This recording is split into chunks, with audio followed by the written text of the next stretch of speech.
Mari tunduk kepala, kita sama-sama berdoa.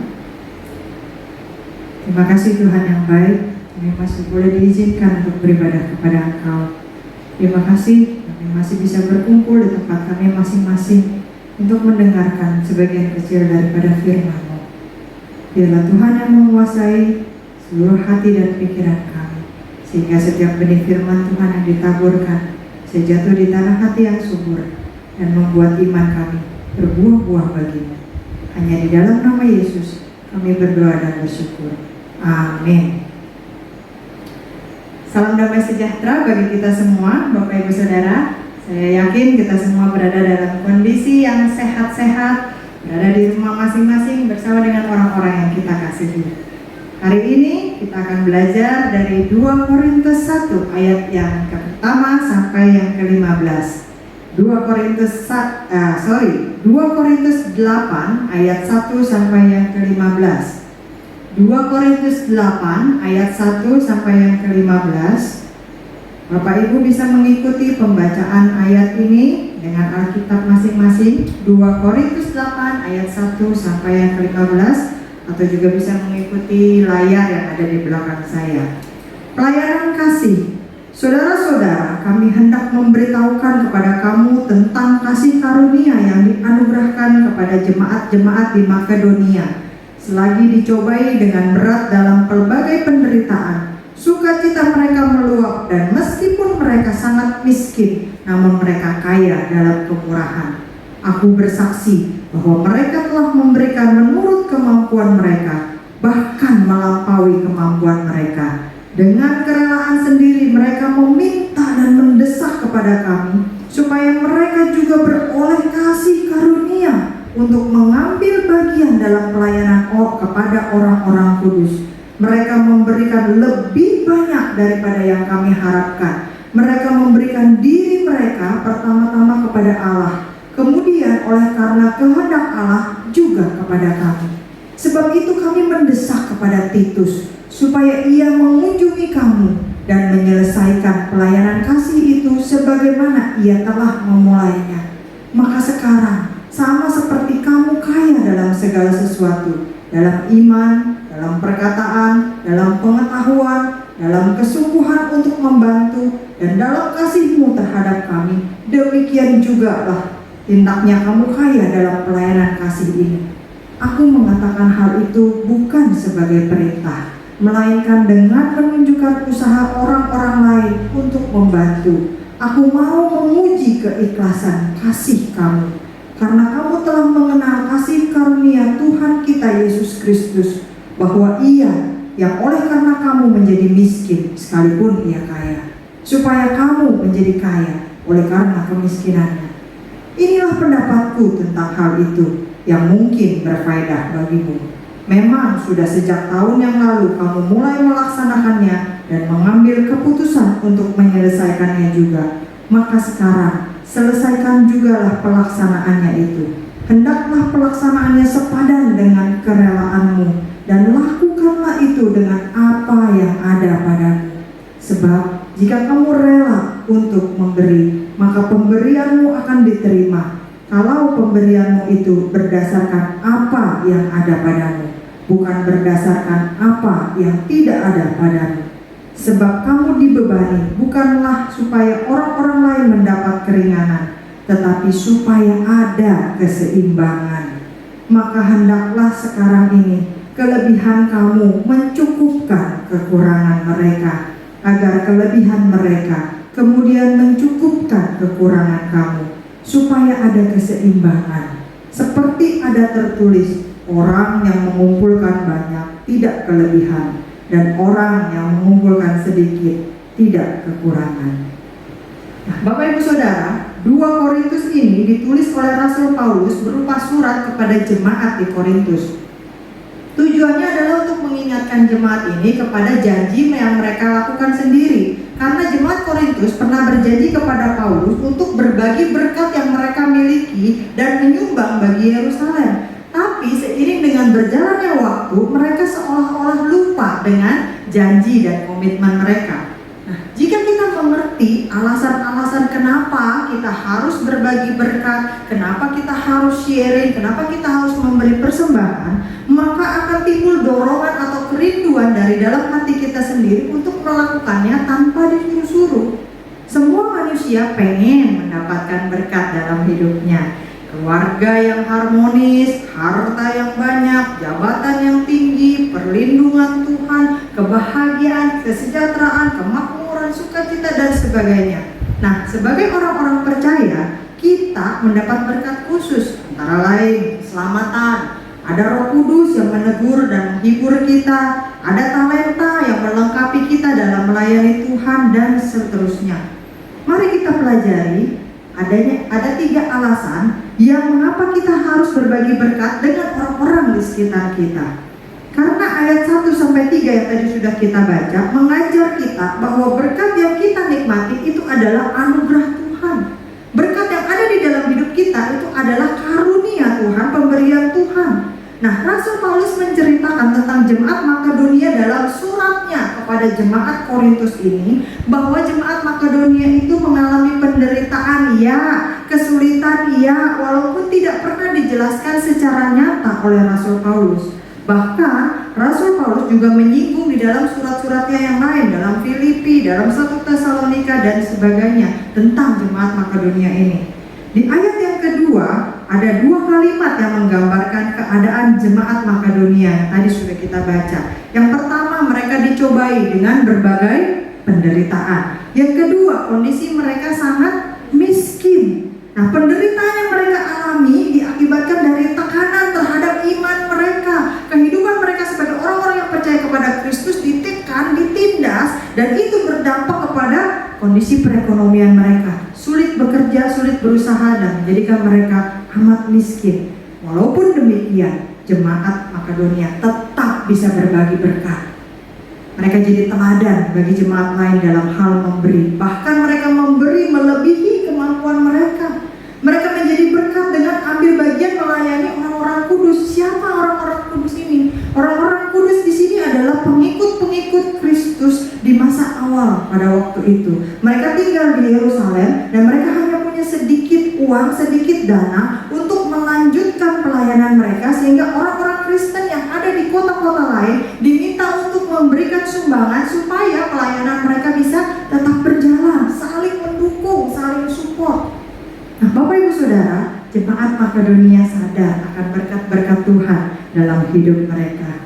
Walaupun mungkin mereka miskin secara materi, miskin secara jasmani, mereka mau mensyukuri berkat Tuhan, apapun itu di dalam hidup mereka. Dengan cara apa? Dengan berbagi bagi orang-orang lain yang juga membutuhkan. Rasul Paulus mengingatkan jemaat Korintus bahwa berkat itu adalah anugerah Allah, pemberian Allah yang harus juga dibagikan, di-sharingkan. Begitu juga dengan kita saat ini, orang-orang percaya yang telah menerima berkat-berkat besar dalam hidup kita. Berkat itu bukan hanya materi, berkat itu bukan hanya jasmani, tetapi saya yakin kita bisa menghitung berkat Tuhan di dalam hidup kita sampai hari ini. Kalau kita sebagai guru, ayo kita berbagi berkat pengetahuan, hikmat. Kita bisa mengajar anak-anak yang sekarang kesulitan dengan apa? Memberikan les gratis secara online. Bahkan kalau kita dengar berita-berita di televisi, banyak orang-orang yang membuka kuota, memberikan kuota, membuka tempat belajar di halaman rumah mereka untuk mereka yang sekolah online dan nggak bisa mendapatkan kuota. Mereka bisa pakai wifi yang ada di situ. Mereka berikan secara gratis. Bahkan beberapa waktu yang lalu ada salah seorang anak dari jemaat kita di tempat ini yang menghubungi saya untuk memberikan les gratis bagi mereka anak-anak SD yang kesulitan dalam belajar. Jika kita bercukupan dengan berkat jasmani, kita bisa berbagi dengan mereka yang membutuhkan. Seperti Bapak Ibu Saudara lihat bahwa Alberta Peduli dari awal pandemi sampai hari ini, kita sudah beberapa kali mencoba berbagi dengan saudara-saudara seiman kita, baik secara intern maupun ekstern di lingkungan sekitar kita. Kita berbagi sembako, mungkin jumlahnya tidak banyak, tetapi ada sesuatu yang kita bagikan dari berkat yang kita terima dalam hidup kita. Seperti jemaat mula-mula yang selalu berbagi berkat. Apapun yang yang mereka terima, karunia apapun, anugerah apapun, mereka sadar bahwa itu adalah pemberian Tuhan dan mereka berbagi. Lalu apa lagi yang bisa kita lihat? Kalau kita berbagi berkat, berarti kita taat kepada maunya Tuhan, kepada kehendak Tuhan. Kita menyenangkan hatinya Tuhan. Nah, apa sih yang membuat jemaat Makedonia ini mau berbagi berkat bagi orang lain, padahal dirinya sendiri lagi susah-sah, dirinya sendiri lagi melarat-rat, dirinya sendiri lagi miskin-kin. Tapi mereka tidak kikir loket kedekuk bin kopet. Kemurahan hati mereka adalah bentuk, ada perwujudan dari cinta mereka kepada Tuhan. Mereka tidak omdo, mereka tidak hanya sekedar bernyanyi, mereka tidak hanya sekedar tampil melayani di gereja, tidak. Tapi mereka sungguh-sungguh melakukan apa yang mereka rasakan, cinta mereka kepada Tuhan. Mereka sadar mereka sudah jadi milik Tuhan, mereka taat kepada kehendak Tuhan, bukan taat kepada kehendak mereka sendiri. Nah, Alkitab mengajar kita untuk mengasihi dan peduli terhadap sesama, mengasihi diri kita sendiri, mengasihi orang lain, mengasihi Tuhan dan seterusnya. Tetapi bukan untuk ketenangan batin kita, atau mengharapkan imbalan yang besar, atau supaya kita tidak tertimpa dari musibah dan sebagainya, atau supaya kita dipuji orang dan sebagainya. Tidak. Di dalam kekristenan, kasih dan peduli terhadap sesama adalah bukti nyata bahwa kita orang-orang yang sudah lahir baru, kita orang-orang yang sudah ditebus, kita orang-orang yang sudah percaya kepada Tuhan, kita orang-orang yang sudah diselamatkan. Nah, Bapak Ibu Saudara, hidup orang Kristen gak boleh lagi egois. Hidup orang Kristen gak boleh lagi menang sendiri.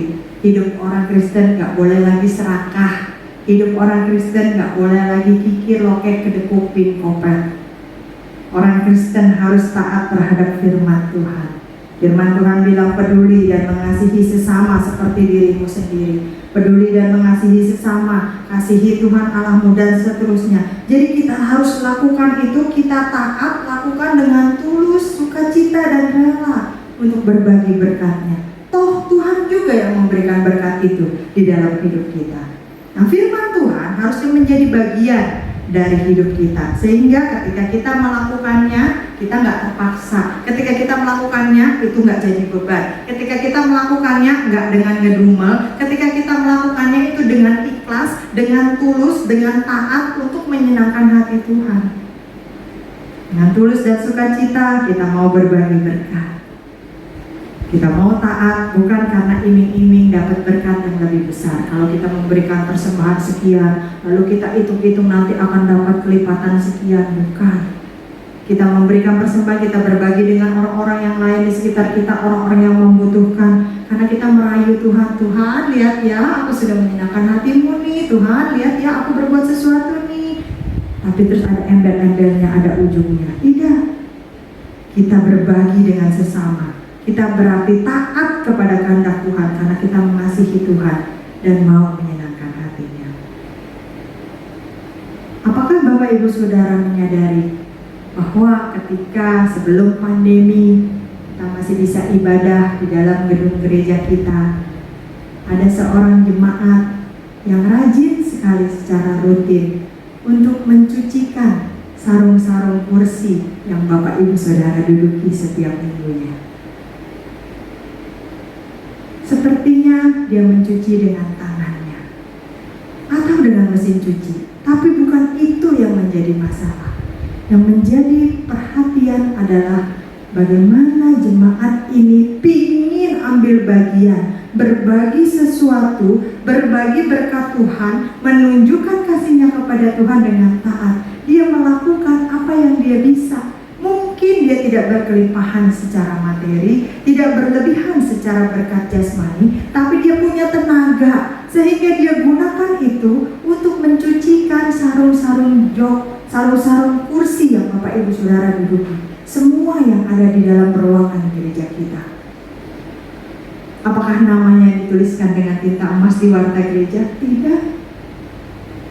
Apakah Bapak Ibu Saudara menyadari siapa orangnya? Mungkin kita tidak pernah mungkin kita tidak pernah sadar. Tetapi apa yang dia bagikan itu menjadi berkat. Ketaatannya itu memberkati gereja Tuhan, memberkati jemaat Tuhan, memberkati orang-orang lainnya. Dan saya yakin Tuhan mencatatnya di surga, dan Tuhan berkenan kepada apa yang dia kerjakan. Berbagi berkat artinya kita taat kepada kehendak Tuhan, tidak selalu dengan berkat jasmani. Boleh puji Tuhan, puji syukur kalau kita bisa berbagi berkat jasmani, tapi kalau tidak, jangan jadikan itu sebagai alasan untuk belum berbagi berkat. Lalu kemudian apa lagi? Berbagi berkat itu sarana buat kita bersaksi loh Bapak Ibu. Jemaat Makedonia bukan hanya berbagi berkat materi saja walaupun mereka kekurangan, tetapi mereka juga memberikan diri mereka menjadi penginjil-penginjil, menjadi saksi-saksinya Tuhan. Bapak Ibu Saudara, menjadi penginjil, menjadi hamba Tuhan, justru bukan hanya ketika berdiri di mimbar ini saja, justru bukan hanya terbatas di dalam ruangan gereja saja, justru ketika kita berada di luar sana. Jemaat Makedonia tahu masih banyak orang yang membutuhkan berkat keselamatan, masih banyak orang yang butuh tentang mendengar firman Tuhan, masih banyak orang yang butuh haus mendengarkan air hidup. Mereka sudah menerima berkat keselamatan lebih dulu melalui pelayanan Rasul Paulus dan kawan-kawan, sehingga mereka mau membagikan kembali kasih Kristus itu, mereka mau membagikan kembali berkat keselamatan itu terhadap orang-orang yang perlu, orang-orang yang belum mendengar keselamatan, orang-orang yang perlu keselamatan dari Kristus. Nah, Bapak Ibu Saudara, melalui hal ini kita mau belajar. Bukan hanya cukup menyerahkan diri kita kepada Tuhan, bukan hanya cukup kita menyerahkan percaya kepada Tuhan, menjadi orang percaya, menjadi pelayan Tuhan, tapi kita juga harus berkomitmen untuk menjaga hidup kita berkenan kepada Tuhan. Nah, setelah hidup kita diperbaharui oleh Tuhan, apa yang kita lakukan? Apakah stop sampai di situ saja? Apakah cukup sampai di situ saja? Kita sudah terima Tuhan, kita akan masuk ke surga, kita sudah menerima keselamatan. Apakah kita cukup sampai di situ saja? Tidak. Kita harus berbagi berkat keselamatan itu menjadi saksi bagi orang-orang lain yang membutuhkan Injil Kristus di sekitar kita. Kadang-kadang kita mungkin berpikir, aduh bersaksi itu susah ya. Gimana ya bersaksi kepada orang yang belum kenal Tuhan? Tapi coba kita lihat di sisi yang lain, banyak orang-orang Kristen, banyak saudara-saudara seiman kita yang perlu diteguhkan, yang perlu dihiburkan, yang perlu kembali mendengarkan ayat-ayat firman Tuhan, yang mungkin sudah lama tidak ke gereja, yang mungkin sudah lama kecewa dengan gereja Tuhan, yang mungkin sudah lama kecewa dengan hamba-hamba Tuhan. Mereka perlu kembali dipulihkan dengan Injil Kristus. Nah, di sana kita bisa bersaksi, di sana kita bisa berbagi berkat Tuhan. Kesaksian bukan hanya dari atas mimbar, tetapi lebih kena melalui teladan hidup kita. Apa yang sudah kita lakukan sebagai orang-orang Kristen? Bapak Ibu Saudara, banyak orang seringkali berpikir, oh saya nggak bisa pintar ngomong, oh saya nggak tahu banyak tentang Alkitab, oh saya bukan sarjana teologi, oh saya nggak pintar nyanyi, oh suara saya fals, oh saya nggak bisa main musik. Jangan jadikan itu alasan.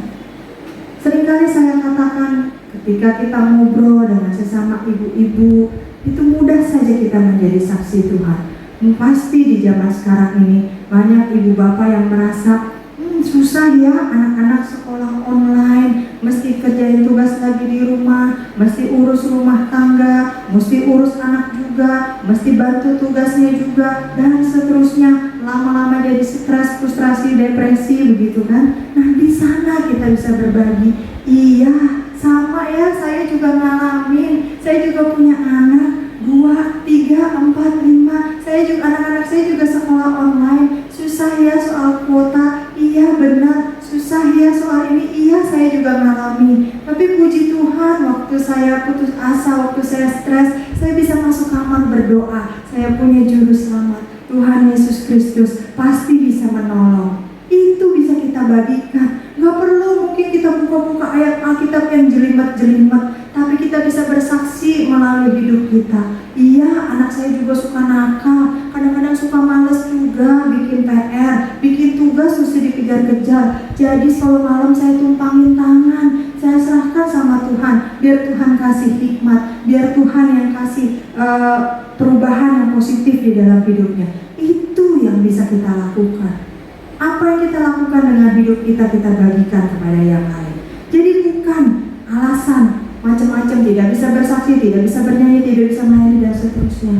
Bapak Ibu, mari kita kita teladani sikap jemaat Makedonia, memberi atau berbagi berkat Tuhan, jasmani ataupun rohani, seberapa yang mereka bisa dengan rela hati, dengan sukacita, apapun kondisinya.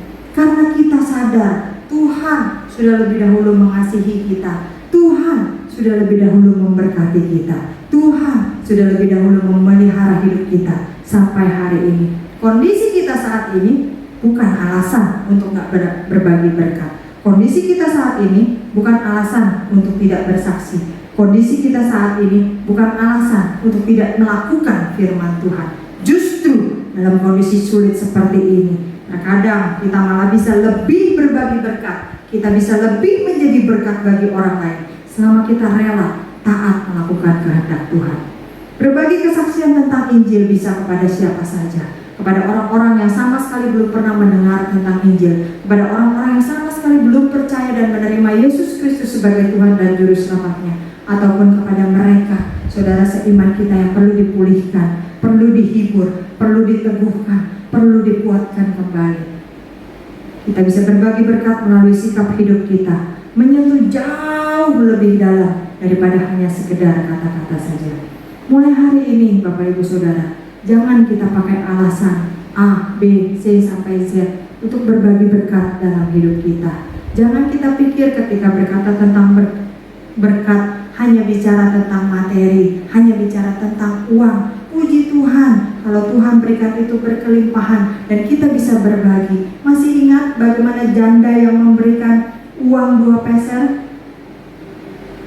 Orang seringkali mencibir, ya cuma segitu. Mungkin waktu dia masukkan ke dalam kotak persembahan bunyinya kring kring kring, karena cuma 2 logam. Tetapi orang lain memasukkan sekantong penuh dan mungkin bunyinya gedebu gedebu.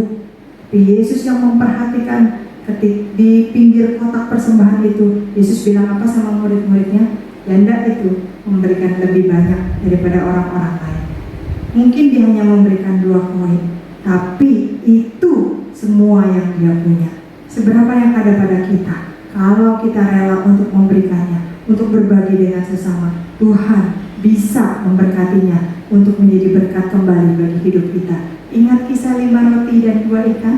Ketika anak kecil itu rela untuk berbagi hanya 5 roti dan 2 ikan, Tuhan mampu membuat mukjizat. Bahkan ada sisanya 12 bakul menjadi berkat bagi anak itu dan bagi orang-orang yang hadir di sana, kurang lebih 15.000 orang. Bahkan bagi kita sampai saat ini yang masih membaca kisah-kisah mukjizat tersebut, berkat yang kita nikmati adalah anugerah Tuhan. Tuhan yang berhak untuk memberikan. Kita harus berbagi dengan yang lain. Kita taat pada kehendak Tuhan, dan karena kita mau menyaksikan anugerah Tuhan di dalam hidup kita, kasih Tuhan di dalam hidup kita. Mari kita teladani jemaat Makedonia. Jangan pakai alasan lagi, jangan tunggu nanti lagi, mulai dari sekarang. Kalau kita belum kepikiran mau melakukan apa, berdoa, minta berkat Tuhan. Tuhan akan mampu membukakan hikmat, membukakan ide, memberikan jalan apa yang harus kita lakukan untuk bisa taat kepada firman Tuhan. Amin buat firman Tuhan. Mari kita berdoa.